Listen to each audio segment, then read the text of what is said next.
Hello, everybody. Thanks for joining me around the world. Welcome to Dangerous Ideas. Speaking of that, let's get the goddamn banner up there.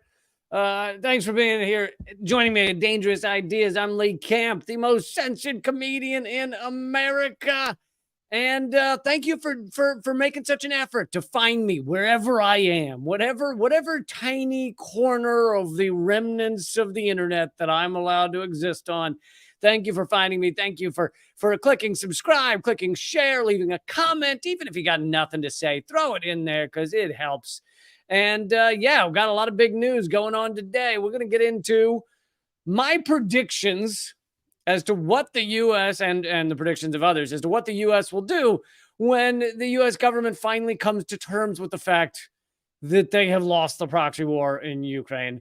We're going to get into that, and in a few months or sometime we'll see if I'm right, and maybe I won't be. But the nice thing is I'm always right.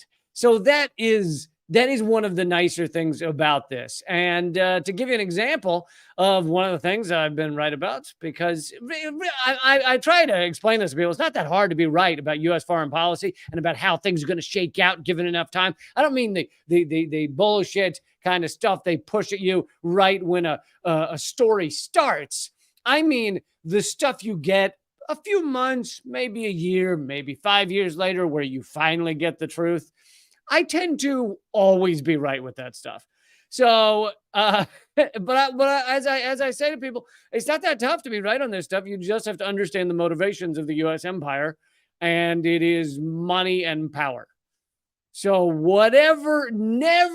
you want to understand what's going on, never assume that the U.S. empire is ever doing something to help others, and never assume that they're ever doing something to help humanity, or just to remain as is, just to enjoy a little calm down time. No, just assume that they're always lying to you, and they're always fucking everyone else, and they're always trying to enrich themselves more and increase power. Power equals riches, etc. But here's an example. I'll start off with an example of yet another thing that we have now seen I'm right about. Although with this one, I actually brought you proof a few months ago that I and many others were right. This is the topic of the Chinese spy balloon. And as you recall, when this first happened, a Chinese balloon that they said was a weather balloon, drifted across the United States. And the mainstream media flipped the fuck out, as did the U.S. government, and told everyone, oh my God, China's trying to invade us. They're trying to watch us. They're spying on us, as if they couldn't have seen everything from satellites that they were supposedly seeing from this balloon. We then spent millions of dollars to shoot that balloon out of the sky, as well as two other balloons, one of which was a $12 hobby balloon put up in the air by a group of 12-year-olds. And at the time, I said, this was not a spy balloon. This was a weather balloon, and it wasn't spying on us, and you all are out of your goddamn minds. Now, I'm not saying I'm the only one. Others said as well. So the first proof I brought to you that was true was like a month ago or a little more. Biden, in a speech that he did not know would get out, it was to donors, top level donors, very rich people. In that speech, and you can only get the audio, he says President Xi was embarrassed because he didn't know the balloon was there. He didn't know it drifted across the United States. And at that time, I played the clip for you, and I was like, that was the whole thing they told us. This balloon was put there intentionally to spy on U.S. military bases or whatever they said, to see how many people were in line at fucking Dunkin' Donuts across the U.S. Whatever it was China was looking for, that's what we were told. It was intentional. And now here's Biden privately telling people, top level donors, no, it was not intentionally. He didn't know it was there. President of China didn't know it was there. Okay, but here's the latest. Here's how it's going. The Chinese balloon was not spying. The U.S. government has admitted months after the manufactured crisis. The U.S. government has admitted the severe accusations it made against China were just a lot of hot air. Funny one, Ben. The highest ranking official in the U.S. military has clarified that a Chinese balloon crossed into the U.S. territory in February 2023 was not spying, was likely blown off course by wind, as many of us told you the day it happened.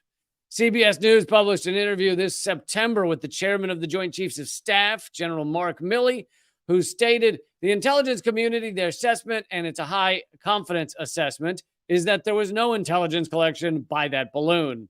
Milley conceded that the large rubber object was probably pushed off track by powerful wind. Oh, isn't that fascinating? That the weather balloon that anyone with half a brain knew was a weather balloon, and all of your mainstream media, MSNBC, CNN, Fox News, ran around saying, they're spying on, it's a big, I remember the Fox News clip I played was them saying, it's a big middle finger to the United States to send this balloon across our airwaves and across our air space. And no. It's an off-course weather balloon. And apparently, we've had many off-course weather balloons that have gone across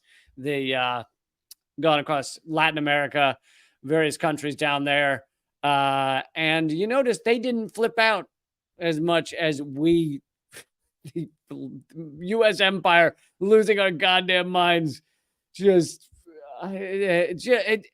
unbelievable that this stuff is said.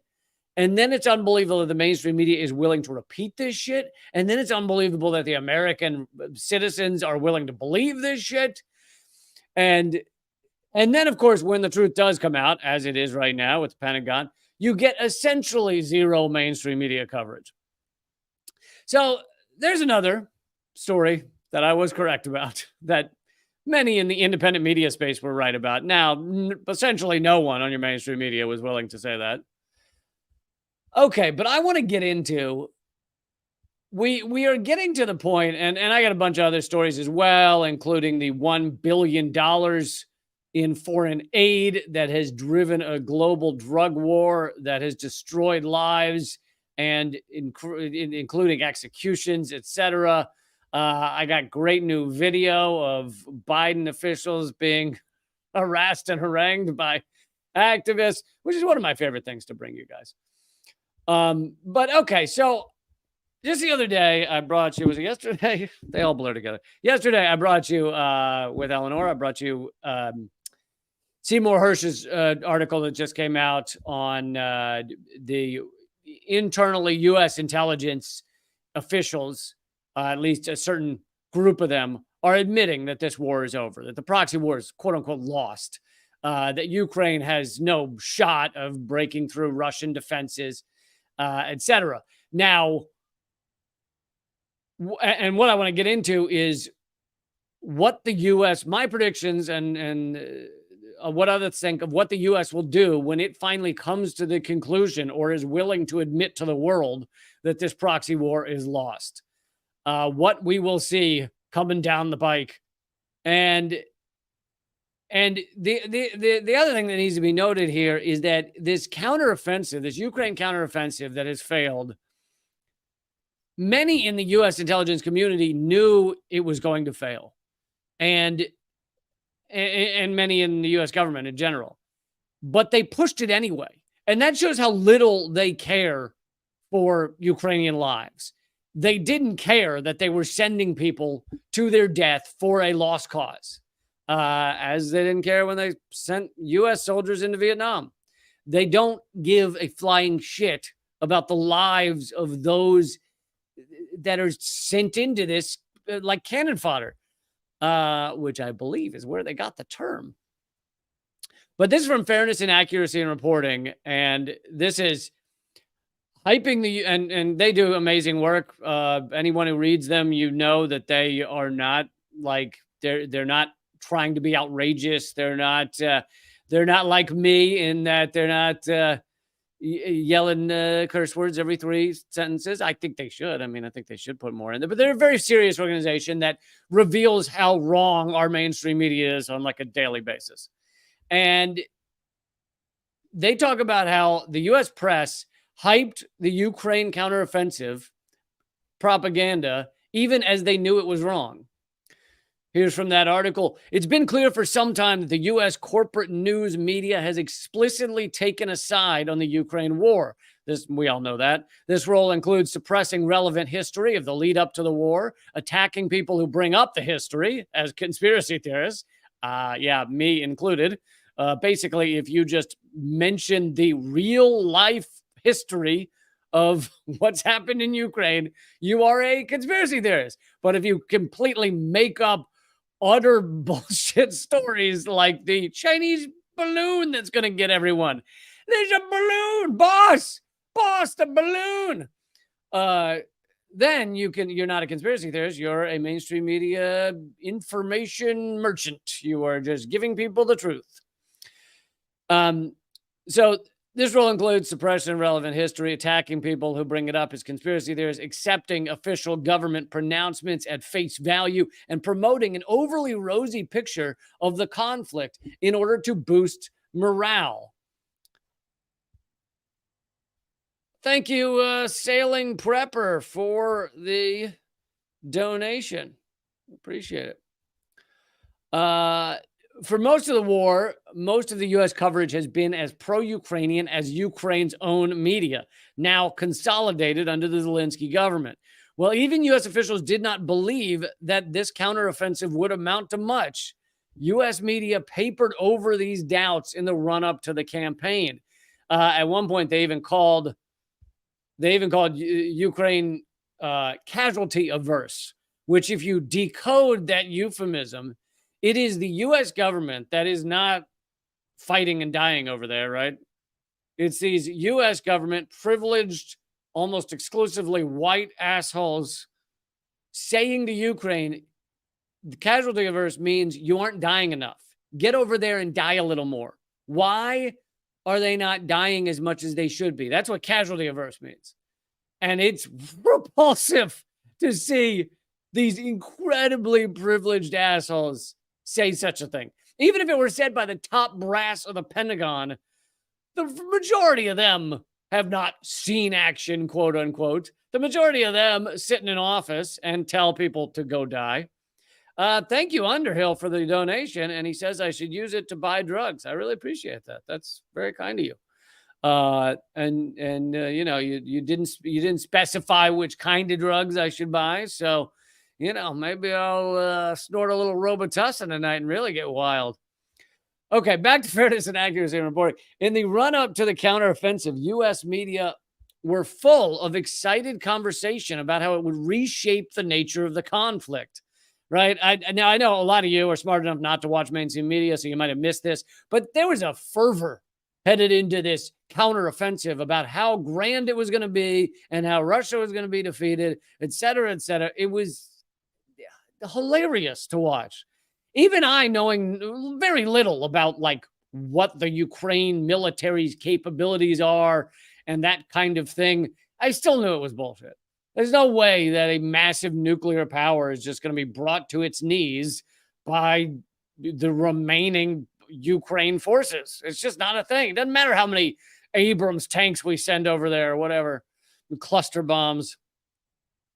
NATO Secretary General Jens Stoltenberg told Radio Free Europe he was confident Ukraine will be successful. Lindsey Graham, the senator, said in the coming days, you're going to see a pretty impressive display of power by the Ukrainians.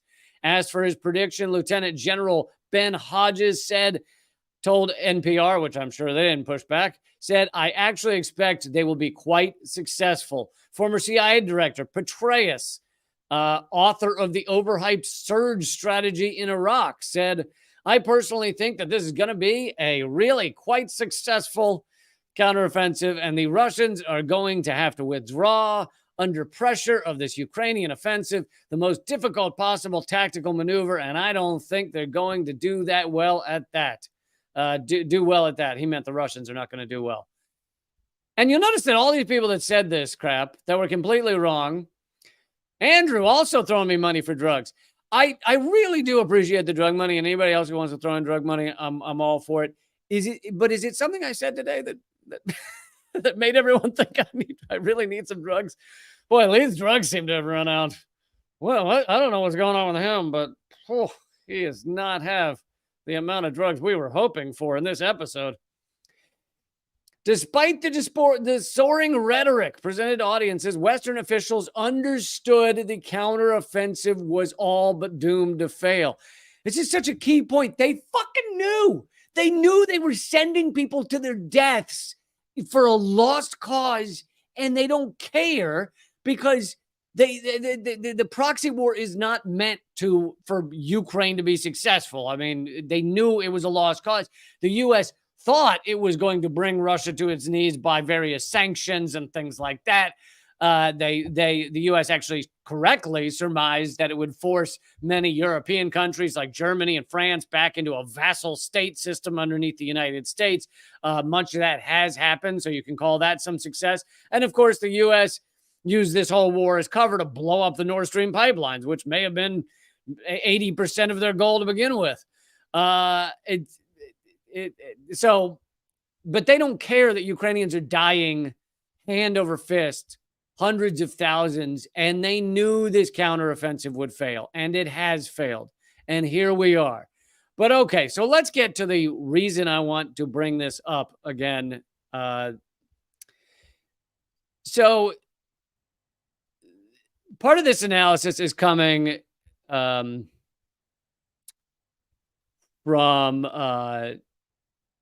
it's a site called Moon of Alabama, and part of this has to do with media literacy. This site does not look like anything special. If you were to see it and it was random, you'd go, what the fuck is that? But this guy has proven to be right about essentially everything most of the time. He called most of what happened in Russiagate, the way it fell apart, and he just is. This is one of those media literacy things. I've been reading him for years, and he always seems to get it right. And also, he's quoting from people like Seymour Hersh. So, in this analysis, but he says Washington's moment. To begin with, how will the Biden administration cope, and really the U.S. government writ large, not just the administration, it's Congress, it's the media that is a tentacle of the U.S. government. How will they all cope with the loss in Ukraine? Washington's moment of recognizing the defeat in Ukraine and its consequences has yet to arrive.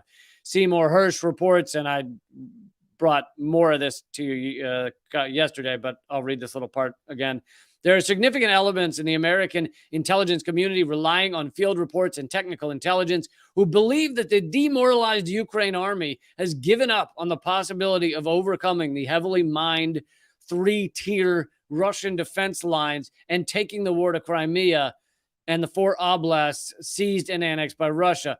The reality is that Zelensky's battered army no longer has any chance of victory. So that's from Seymour Hersh.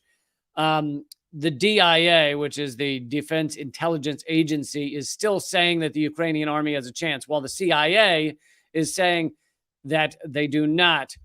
Thank you, George. Really appreciate the donation. As many of you know, I am suppressed in so many ways those type of things, donations, etc., really do keep the show going.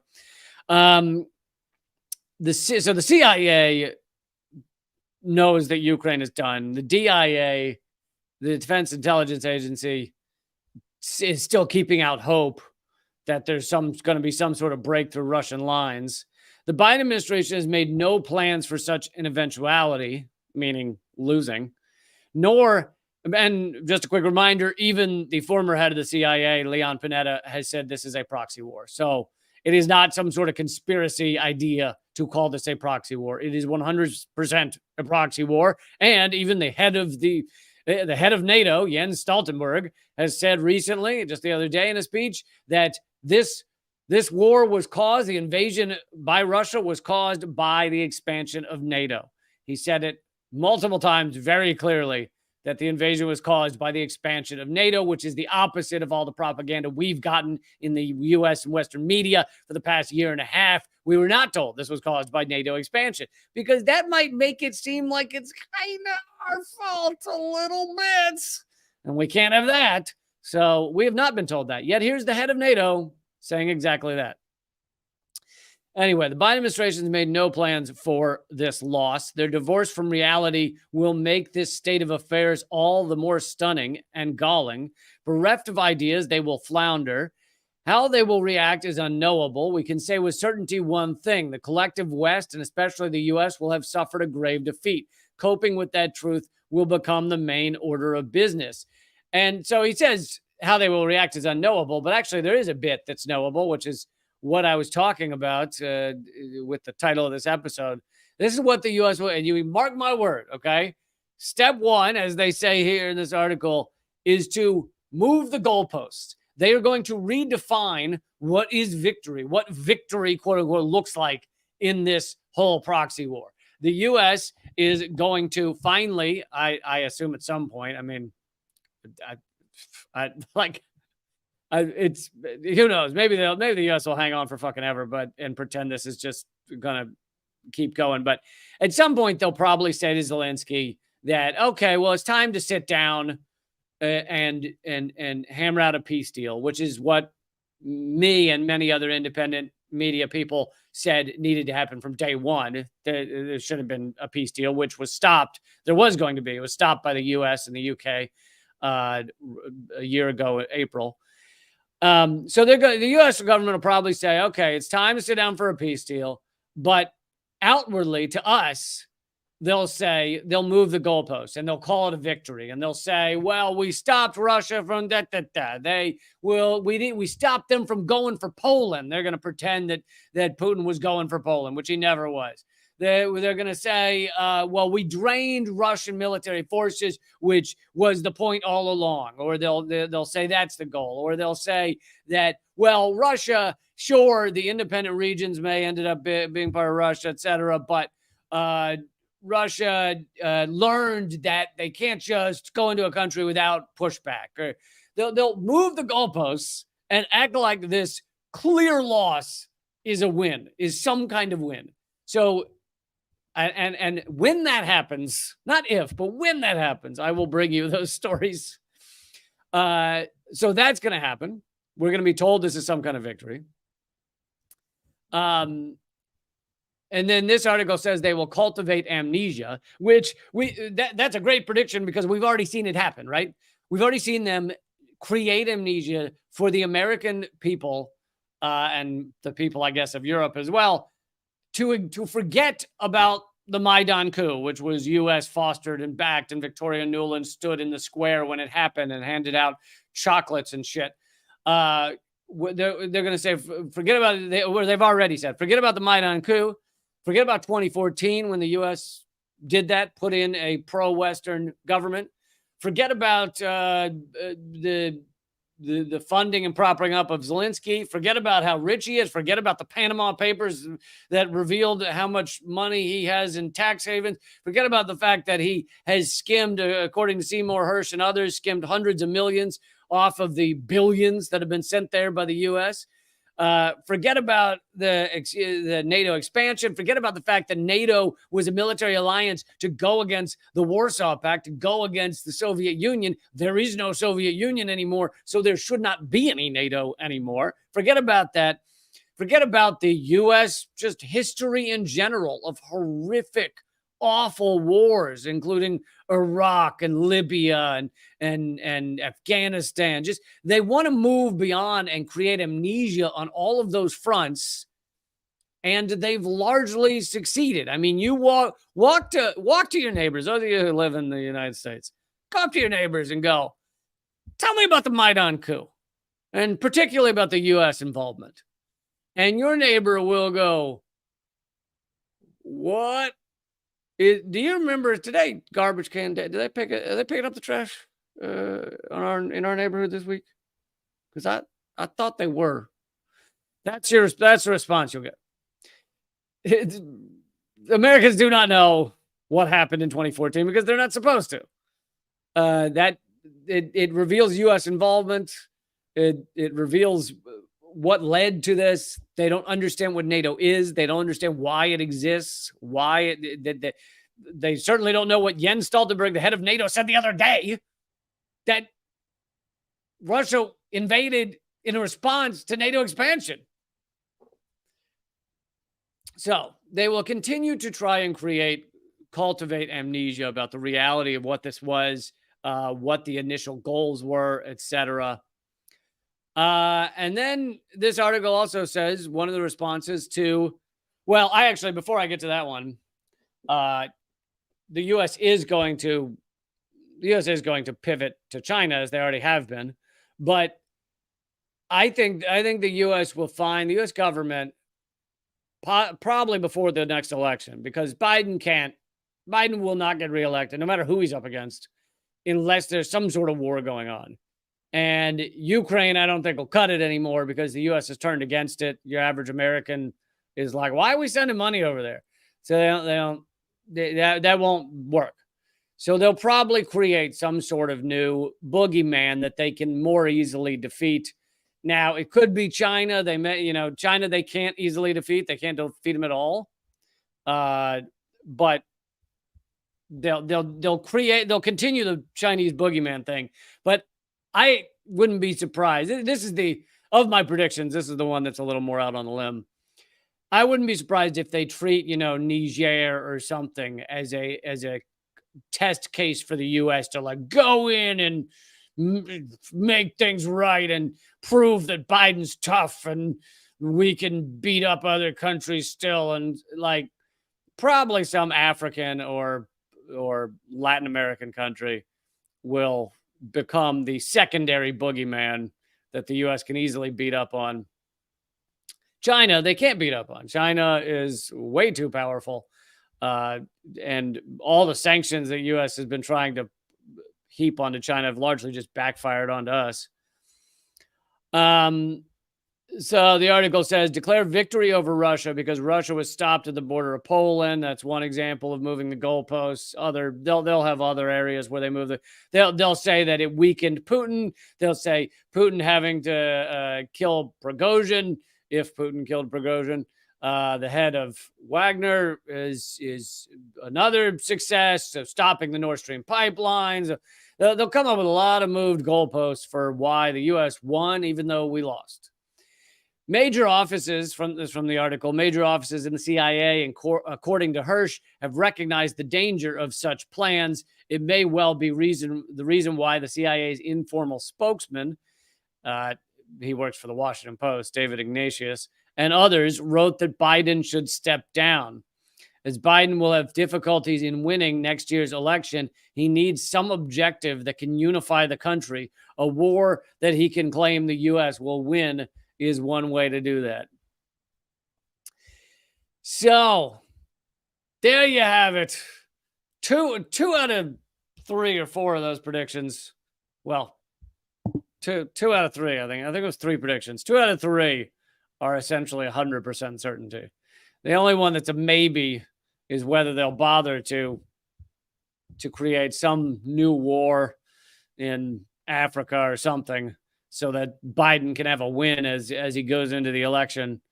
And all of this is, everything I just listed is sociopathic thinking. It is war criminals willing to do whatever, harm anyone around the world, not give a fuck about the existential threats that the United States and the world is facing right now, such as climate crisis, and just do whatever it takes to continue U.S. hegemony. Speaking of climate crisis, why not show you a video of one of these Biden administration goons being chased by climate activists, which is my new favorite thing, honestly, in this world. And let me just pause. I'll show you that video in 1 second. Let me just pause here real quick and say that those of you who are at locals, those of you who are members and you're watching at leakcamp.net, which is my locals page, you will get an extra segment at the end of this live stream. I will give you a bonus segment about leaked documents, more leaked documents showing the falsehoods and the spinning of the Syrian chemical weapons attack. I brought you some leaked documents just a couple of days ago, proving further that the U.S. knew that the chemical weapons attack was either faked or not done by Assad. That's on top of 4 OPCW whistleblowers. Anyway, there's new leaked documents that say even more. And I'm going to bring that to my members at leecamp.net at the end of this hour. But for those of you watching the free version at rumble.com/leecamp, you still got another half an hour left, so don't worry about that. We got plenty of stuff coming up. Please make sure you click follow and click the bell icon. Even if you're already following on Rumble, make sure you click the bell icon because otherwise you won't hear about my videos. I am live 4 times a week, Monday, Tuesday, Thursday, and Friday at 3 p.m. Eastern. And you can always, so the live streams, a lot of them disappear after a couple of days, but they're there for like a day or two. If you're a Locals member, you can get them anytime. But there's also a lot of segments. So if you just want to like see a topic and watch a 5-minute video about that topic, that's all at rumble.com/leecamp. So I hope you'll do that as well. All right, let's get to this video. It's like this is one of the longer ones. So this is Climate Defiance again, which they keep doing great work. They keep bringing us just day after day video of full-on harassment, but the right kind of harassment. You know, they're not just sitting there yelling, "Your mother's fat," and that's fine because of body positivity. I'm fine with her being fat. I just wanted you to know that she needs to use more positivity than your average person because it's going to take a lot of body positivity for her to be happy with the way she looks. And that's your mother. They're not just doing that. They're actually critiquing these people for things they desperately need to be attacked on. They desperately need to be called out on. And so these videos are just wonderful. Every day it's something new. So in this case, let me give you a little background. They're calling out Tommy Boudreau. He was in this case, they're in New York City. He was on his way to some sort of climate meeting, which is hilarious. He's the Deputy Secretary of the U.S. Department of the Interior. Now, the Department of Interior often decides where to drill and what fossil fuel projects to allow to go forward. And he was the one who signed off on the massive and destructive and horrific ConocoPhillips Willow project. This is a project in Alaska where he's from. And it's just a massive ConocoPhillips oil project that every oil project leaks, but the leaks are not the biggest problem in this world right now. It's the climate crisis we're seeing. And it's just going to keep getting worse. The emissions, global warming emissions are off the charts. And in case you were wondering, well, what about those people those scientists who say it's not really happening? They don't exist. 99.9%. That's the literal number. That's not 99.9. No, literally 99.9% of all academic peer-reviewed articles and studies say man-made climate change is happening. 99.9% out of 88,000 articles and studies reviewed. So feel free to Google that. You can find it. It's not that hard. You can do it if you're questioning. If you want to be a skeptic. But okay, so this is Tommy Boudreau in New York trying to attend and speak on a panel at this climate summit. And I love how forthright Climate Defiance is. They don't give a fuck. They know this is an existential threat. And so it's like, time for niceties is over. Even the captions on this say, we found the guy who signed off on the Willow project. We rocked his shit 5 times in 2 hours. We rocked his shit. Oh, the kids these days. You signed the Willow project. What do you have to say to young people in New York? Tommy Boudreau, you approved the Willow project. Oh, get out of New York City. Hey, you're Tommy Boudreau. You support fossil fuels. You signed the Willow project. You're on the wrong side of history, and you're leading us deeper into irreversible planetary catastrophe. You're not listening to the scientists. You have us on a conflict that's going to risk billions of lives. How can you do that? How are you going to defend it? How do you look yourself in the mirror, man? Sorry, I'm serious. Do you understand climate change, sir? Is that a no? I'm not hearing any kind of answer. It's funny, you're about to go talk at a climate event. So then they block the door. For those of you listening to the podcast, they block the door so he can't get in. He then tries to shove them. He then gives up and finds some back door in or something, or get some cops to help him. Expansion projects end. Fossil fuels, Tommy end. Tomorrow. Tommy Bujold, you approved. So he then gets into what you can't tell here if you're listening to the podcast. He then gets into the event. He's then in the event. He's then on the panel, and an activist stand up while he's speaking, which I love that. You know, he thinks he's safe. He's in with the elites in the elite event, and he's still getting harassed. The Willow Project. What do you have to say for yourself? The number one What do thing you have from to say for deployment. yourself? Let go. Yeah, you cannot touch her. Assistant Secretary Boudreaux, you are a climate criminal. Okay, so sir, this isn't the forum for that. Can't do They're that. rightly outraged. And that's why, you know, he gets pushed around outside the front of the building, which is not okay. That was some other goon on the panel saying he got pushed around outside that Tommy Boudreaux got pushed around outside the event, which is not okay. And it's like, okay, first of all, he didn't get pushed around. In fact, he was the one pushing to try and get in. They're allowed to stand in front of a door. That's legal until the cops arrest you for it, but that shouldn't be illegal. And so he was the one doing the pushing. But on top of that, we're all going to die. Like, we're all going to die the way this is going. We're going to destroy this planet for like hundreds of thousands of years. The temperature's going to spiral out of control.